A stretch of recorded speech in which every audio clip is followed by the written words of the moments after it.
ও মা, কি আছে? ওকে একটু 2000 টাকা দেবো গো। হ্যাঁ? কি হবে? চৈত্র সেলে না জামা কাপড় সেল দেয় আরো, একটু কিনবো। চৈত্র সেল? মোর কাছে একটা পয়সা নেই। বাবার কাছ থেকে তুমি কোনোদিনও টাকা লিয়ে রাখোনি? তোর বাবার কাছেই টাকা নেই, মুই তোর বাবার কাছ থেকে টাকা নিয়ে রাখবো? না মানে আমি ওটা বলতে চাইনি, বলতে চাইছি যে তুমি বাবার পকেট টকট দিয়ে টাকা লিয়ে কোথাও লুকি টুকি রাখোনি, ওই জন্য বলেছি।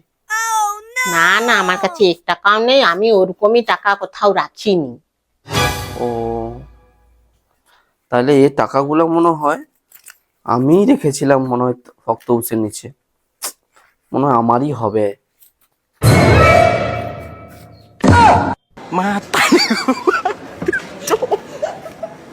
Mata nih gua.